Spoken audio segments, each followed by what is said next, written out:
હું Patel Suryakant Prahladbhai Naranpura Vijaynagar higher secondary સ્કૂલમાં ધોરણ 11-12 કોમર્સમાં અર્થશાસ્ત્ર વિષય ભણાવું છું. આજે આપણે પાઠ 4માં ધોરણ 12ના અર્થશાસ્ત્ર વિષયમાં પાઠ ચોથો તાસ નંબર 5માં રિઝર્વ બેંકના બિન નાણાકીય કાર્યો અને નાણાકીય નીતિ, એનો અર્થ, વ્યાખ્યા અને નાણાકીય સાધનોનો આપણે અભ્યાસ કરીશું. તો મિત્રો, આજે પુસ્તકમાં પાના નંબર 41 ઉપર રિઝર્વ બેંકના બિન નાણાકીય કાર્યોની આપણે ચર્ચા કરીએ. રિઝર્વ બેંક બિન નાણાકીય કાર્યોમાં એક નિયમન અને દેખરેખની કામગીરી બજાવે છે. એટલે કે રિઝર્વ બેંક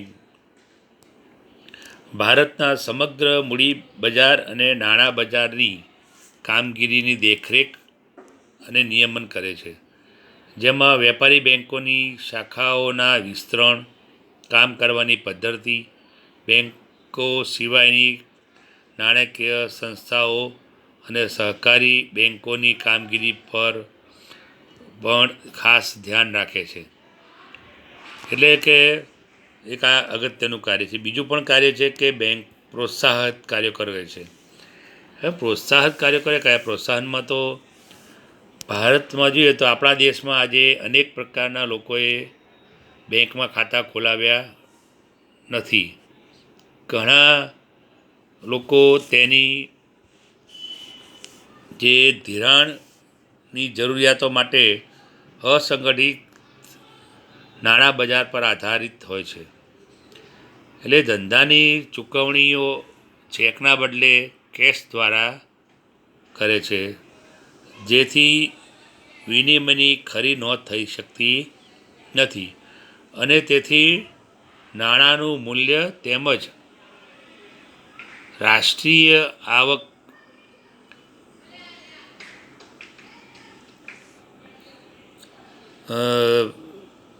સાચા પ્રમાણમાં જાળવી હોય આપણે તો જાણી શકતા નથી. એટલે કે રિઝર્વ બેંક લોકોમાં આ અંગેની જાગૃતતા લાવવા માટે પ્રયત્નો કરે છે. ગામડાઓમાં બેન્કોની વધુ શાખાઓ ખોલાય તેવા પણ પ્રયત્નો કરે છે. વધુ લોકો સંગઠિત નાણાં બજારમાં આવે તે માટે પણ સતત પ્રયત્ન કરે છે. વળી લોકોના હિત માટે સહકારી બેન્કોને પણ તે અંગેનું પ્રોત્સાહન આપતા રહે છે. ત્રીજું કાર્યનું છે કે સમાવેશી વિકાસના કાર્યો. હવે આમાં રિઝર્વ બેંક શું કામ કરે છે? એમાં તો ભારતના આર્થિક જે ભિન્નતા અને ગ્રામીણ શહેરી ભિન્નતા વધુ હોવાને કારણે જ્યારે નાણાકીય અથવા તો આર્થિક પરિવર્તનો આવે ત્યારે દરેક વર્ગના લોકો અને એકમોને આવા પરિવર્તનોનો લાભ મળવો જરૂરી છે. રિઝર્વ બેંક આ માટે બેન્કિંગ ક્ષેત્રે સતત પ્રયત્નો કરતી રહે છે. ધિરાણ માટેની અગ્રિમતા ધરાવતા ક્ષેત્રો જેવા કે ખેતી, નાના કદના ઉદ્યોગો, પછી નાના સ્વરોજગારો તેમજ પરંપરાગત ગૃહ ઉદ્યોગો વગેરે માટે પણ ખાસ ધિરાણ માટેની વ્યવસ્થા ઊભી કરે છે. એટલે આમ લોકોમાં બેન્કિંગ અને નાણાં વ્યવસ્થા વિશેની જાણકારી અને જાગૃતતા વધે તે માટે પ્રચાર જાગૃતિ અંગેના કાર્યક્રમો પણ રિઝર્વ બેંક કરે છે. હાલના સંજોગોમાં જોઈએ તો પ્રધાનમંત્રી જનધન યોજનાનું સંચાલન રિઝર્વ બેંક કરે છે. તેથી જે કહીએ તો બેન્કોના ગ્રાહકોના હિત અને હકની જાળવણી પણ કરે છે.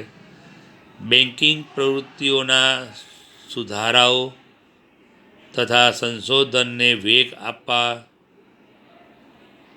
માટે રિઝર્વ બેંક દરેક પ્રકારના નાણાકીય જે આંકડાઓ તથા નિષ્ણાતોના લેખો પોતાની વેબસાઇટ પર મૂકે છે, જે દરેક વ્યક્તિ વિના મૂલ્યે પ્રાપ્ત કરી શકે છે. તેની વ્યવસ્થા પણ રિઝર્વ બેંક કરે છે.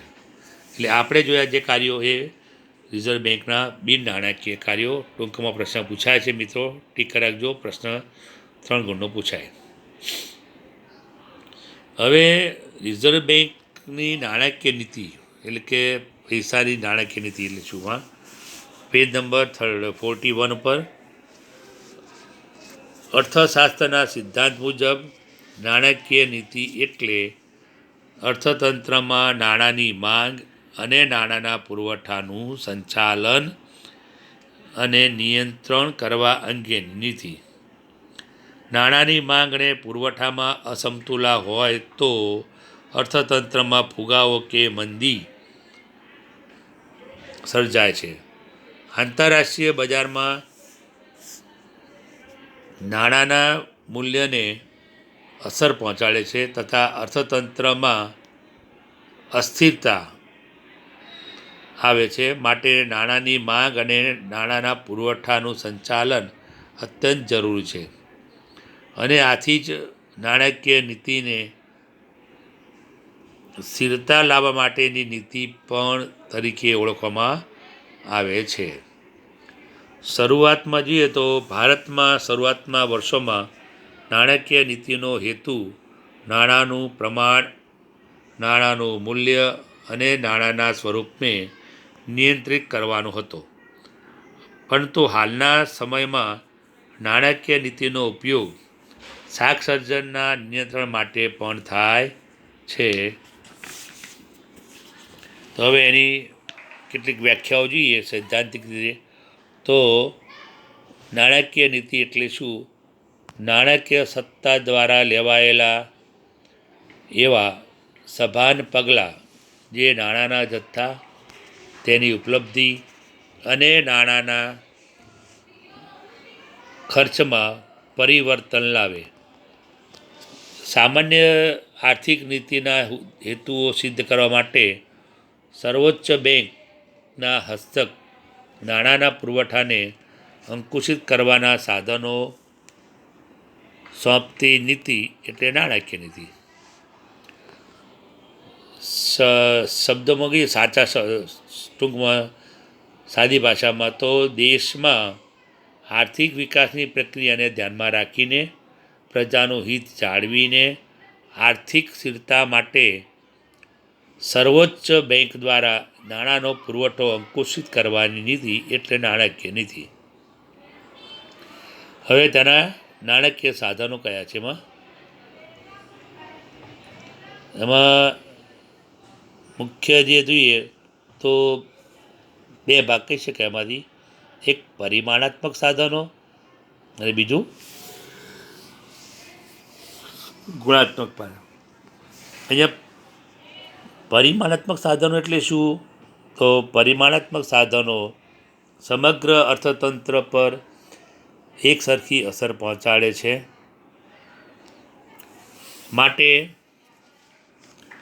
આ સાધનોને સામાન્ય સાધનો પણ કહેવાય છે. એમાં પહેલું એનું સાધનનો તો બેંક રેટ. બેંક રેટ એટલે શું? જ્યારે વેપારી બેંકો નાણાંની અછત અનુભવે ત્યારે રિઝર્વ બેંક પાસે નાણાં ઉધાર લે છે. રિઝર્વ બેંક વેપારી બેંકોને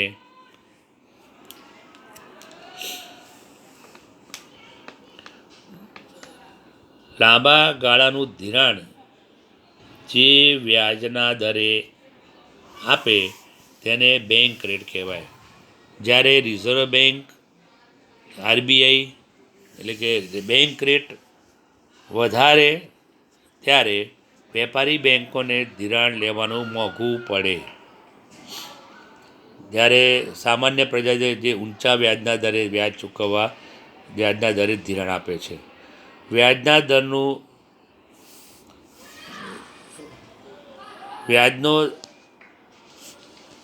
દર વધતા પ્રજા ઓછું ધિરાણ લે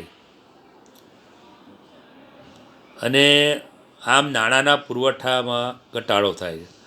જ્યારે અર્થતંત્રમાં ફુગાવો હોય ત્યારે રિઝર્વ બેંક રેટ વધારી નાણાંનો પુરવઠો ઘટાડે છે, જેથી ફુગાવો ઓછો થાય. મંદી હોય ત્યારે ત્યારથી આનાથી ઉલટું થાય છે. એટલે એક કહીએ તો જ્યારે નાણાંની માંગ કરતાં નાણાંનો પુરવઠો વધુ હોય ત્યારે ફુગાવો સર્જાય છે અને આનાથી ઉલટું હોય ત્યારે મંદી સર્જાય છે. બેંક રેટ ખૂબ નીચો રાખવાની નીતિને સસ્તા નાણાંની નીતિ કહેવામાં આવે છે અને બેંક રેટ ખૂબ ઊંચો રાખવાની નીતિને મોંઘા નાણાંની નીતિ પણ કહેવામાં આવે છે. ભારતમાં 1953માં બેંક રેટ 3.5% જેટલો હતો. 1981માં 10% થયો. 1991માં 12% અને 2016માં 7% જેટલો બેંક રેટ રિઝર્વ બેંકે રાખેલો. એ છેલ્લા કેટલાક વર્ષોની જોઈએ તો રિઝર્વ બેંકને નાણાંનો પુરવઠો એ બેંક રેટ દ્વારા નિયંત્રિત કરવાની બદલે રેપો રેટ અને રિવર્સ રેપો રેટ દ્વારા કરે છે. બેંક નાણાં જે લાંબા ગાળા માટે જે લાંબા ગાળાનો રેટ છે તે ટૂંકા ગાળાના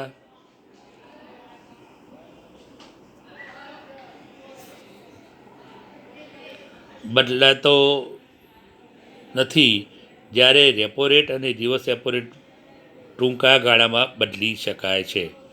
આથી ટૂંકા ગાળાના નિયંત્રણ માટે સરળ બને છે. રેપો રેટ અને રિવર્સ રેપો રેટ એટલે શું? એમાં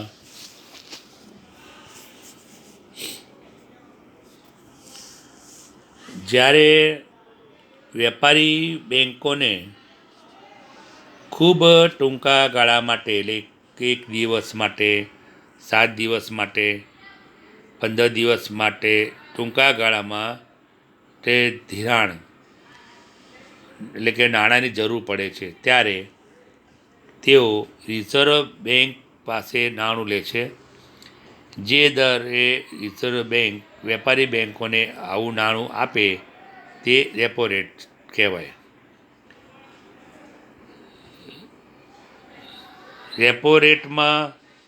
રેપો એટલે રીપર્ચેઝ રેટ.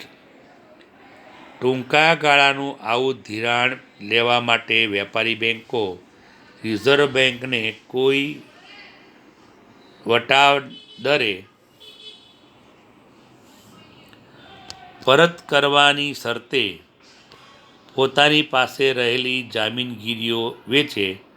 આ વટાવનો દર એટલે રેપો રેટ. ફુગાવાના સમયે રેપો રેટ એટલે કે રિઝર્વ બેંક રેપો રેટ વધારે છે, જેથી વેપારી બેંકોમાં ઓછું ધિરાણ લે છે અને પ્રજાને સામે ઊંચા દરે ધિરાણ આપે છે. આમ પ્રજા ઓછું ધિરાણ લે અને નાણાંનો પુરવઠો અને ફુગાવાને ઘટાડવામાં મદદરૂપ થાય છે. એટલે મંદીના સમયે રિઝર્વ બેંક રેપો રેટનો રેટ નીચો કરે છે. જ્યારે રિઝર્વ બેંકને ટૂંકા ગાળાનું ધિરાણ જોઈએ ત્યારે વેપારી બેંકો પાસેથી ધિરાણ લે છે. આવા રેટને રિવર્સ રેપો રેટ કહે છે. જ્યારે રિવર્સ રેપો રેટ વધુ હોય ત્યારે વેપારી બેંકો રિઝર્વ બેંકને લોન આપવા માટેનું વધુ આકર્ષણ થાય છે. તેઓ વધારાના નાણાં રિઝર્વ બેંકને ધિરાણ પેટે આપે છે.